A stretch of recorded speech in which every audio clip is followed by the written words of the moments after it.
नमस्ते बच्चों, कक्षा 9 विषय गणित और प्रश्नावली चल रही है 10.4। इसके जो अपने दो भाग कर चुके हैं 9 तक के क्वेश्चन और तीसरा भाग अपने शुरू करते हैं 10वें क्वेश्चन से हल करना है। तो देखो 10वां क्वेश्चन क्या दे रखा है कि यदि किसी त्रिभुज की दो भुजाओं को व्यास मानकर वृत्त खींचे तो वह सिद्ध कीजिए कि इन वृत्तों का प्रतिच्छेद बिंदु त्रिभुज की तीसरी भुजा पर स्थित होगा। दो भुजाओं को व्यास मानना है, दो भुजाओं को, और उन पर क्या खींचा है, वृत्त खींचा है। तो अपने को क्या दर्शाना है कि ये क्या है, दो भुजाओं को व्यास मानकर वृत्त खींचे, वृत्तों का प्रतिच्छेद बिंदु तीसरी भुजा पर स्थित है। अपने को ये दर्शाना है, ठीक है। अपने देखो त्रिभुज की भुजाओं को क्या मान लिया, व्यास मान लिया। कौन सी भुजा को, ए बी को व्यास मान लिया इसका और ए सी को व्यास मान लिया इसका। ये हो गया, ये दोनों प्रतिच्छेद, इसको मिलाते हैं तो ये किस पर प्रतिच्छेद करते हैं, डी बिंदु पर प्रतिच्छेद करते हैं। तो प्रतिच्छेद बिंदु जो वृत्तों का वो किस पर स्थित है, तीसरी भुजा पर स्थित है, बी सी पर स्थित है। ये हमें क्या दर्शाना है कि जो डी है वो किस पर स्थित है, बी सी पर स्थित है। अब देखो अपने ए बी व्यास मान लिया, व्यास मान लिया। अब यहां से व्यास डैश करके इसको मिला दो तो ये ए बी व्यास है।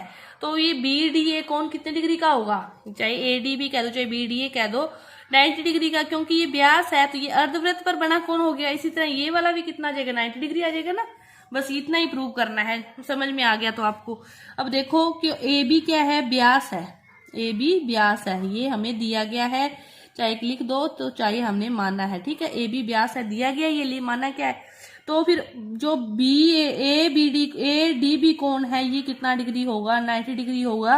अर्धवृत्त में बना कौन समकोण होता है। उसी तरह ए सी क्या है, व्यास है, ए सी व्यास है।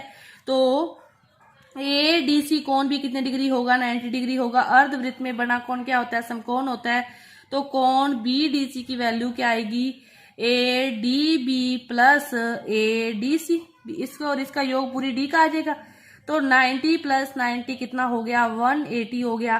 तो इसका अर्थ क्या हो गया, बी डी सी क्या है, एक सीधी रेखा है। इसका अर्थ क्या हुआ कि जो बी डी सी क्या है, एक ही रेखा है। या फिर अपने यूं कहें कि जो डी है वो रेखा बी सी पर ही है, जो डी है वो रेखा बी सी पर ही स्थित एक बिंदु है, बी सी पर ही स्थित एक बिंदु है। ये था अपना 10वां क्वेश्चन। अब देखो 11वां क्वेश्चन। उभयनिष्ठ कर्ण वाले दो समकोण त्रिभुज ए बी सी और ए डी सी सिद्ध कीजिए कि सी ए डी, क्या सिद्ध करना है कि सी ए डी और सी बी डी कि ये दोनों क्या है, ये दोनों बराबर हैं। तो इसको देखो कैसे बनाएंगे, पहले इसको सर्कल बनाते हैं। इनके ऊपर से चारों बिंदुओं से जाएगा एक सर्कल, आप प्रकार की सहायता से बनाओगे तो देखो सी ए डी कौन है, तो इसको अपने मिलाना पड़ेगा क्योंकि ये कौन बराबर दर्शाना है। अब देखो जो ए बी सी डी क्या है, एक ही वृत्त के ऊपर स्थित है। चारों बिंदु जो ए बी सी डी क्या है, एक ही वृत्त के ऊपर स्थित है। अपने हो गया, अपने को क्या पता है कि जो त्रिभुज हो गया ए बी सी और त्रिभुज हो गया ए डी सी, कि ए बी सी और ए डी सी ये एक ही आधार पर स्थित है। तो ये दोनों कोण क्या होंगे, बराबर होंगे। कि कोण बी ए सी और कोण बी डी सी क्या होंगे, बराबर होंगे, क्योंकि ये एक ही आधार पर स्थित है। तो कोण बी ए सी और कोण बी डी सी क्या होंगे, बराबर होंगे। तो दो बिंदुओं को जो मिलाने वाली रेखाखंड के एक ही ओर, दो बिंदुओं को मिलाने वाली रेखाखंड के यदि एक ही ओर दो अन्य बिंदुओं पर समान कोण अंकित हो तो चारों बिंदु क्या होते हैं, एक ही वृत्त पर स्थित होते हैं, ठीक है। इसीलिए जो कोण फिर सी ए डी है और बराबर होगा सी बी डी के, क्योंकि ये एक ही वृत्तखंड में बने कोण है ना। कोण सी ए डी क्या होगा, बराबर हो जाएगा सी बी डी के, क्योंकि ये देखो सी डी को ही लो, सी ए डी भी यही आ रहा है, सी बी डी भी यही, दोनों सिरे एक ही सिरे पर मिल रहे हैं, दोनों पॉइंटों पर ही दोनों सिरे मिल रहे हैं, कोई और तो नहीं जा रहा। एक ही वृत्तखंड में बने कोण है इसलिए समकोण आए। अपने को तो बस ये सर्कल ही दर्शाना था। ये कब आ गया कि जब अपने को ये ए सी दो समकोण है, बी भी समकोण है, डी भी समकोण, त्रिभुज ए बी सी दो समकोण है, ए सी वाले दो कर्ण कौन सा है इनका, ए सी कर्ण है और दो समकोण है, उभयनिष्ठ कर्ण है इनका ए सी वाले, ठीक है। उभयनिष्ठ कर्ण ए सी लेकर दो समकोण आए तो ये दोनों क्या है, बी ए सी बी और बी डी सी बी क्या है, दोनों 90 डिग्री हैं, दोनों कोण बराबर हैं। इसीलिए ये क्या होंगे, एक सर्कल पर अपने बना सकते हैं, क्योंकि ये दोनों कोण एक ही वृत्तखंड पर बने कोण मान सकते हैं। तो ये अपना जो प्रूव करना था वो अपना प्रूव हो गया। अब देखो लास्ट क्वेश्चन, इसका 12वां क्वेश्चन। सिद्ध कीजिए कि चक्रीय समांतर चतुर्भुज क्या है, आयत होता है।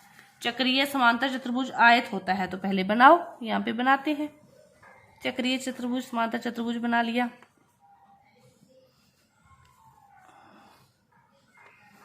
ABCD, ठीक है। अपने को ABCD को क्या दर्शाना है, आयत दर्शाना है। तो ये कौन सा चतुर्भुज है, चक्रीय चतुर्भुज है।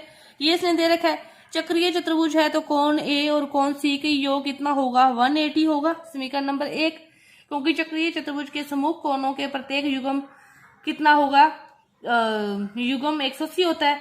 लेकिन कोण 1 है वो किसके बराबर है, कोण C के, क्योंकि समांतर चतुर्भुज के समूह कोण बराबर भी होते हैं। चक्रीय समांतर भी कहा है ना इसने, चक्रीय का है तो ये चीज होगी, बराबर का समांतर का है तो ये चीज होगी, क्योंकि इसके समूह कोण बराबर होते हैं, समूह भुजाएं बराबर होती है समांतर चतुर्भुज की। अब ये बराबर होंगे तो कोण A और फिर कोण C कितने कितने के आ जाएंगे, 90-90 के आ जाएंगे।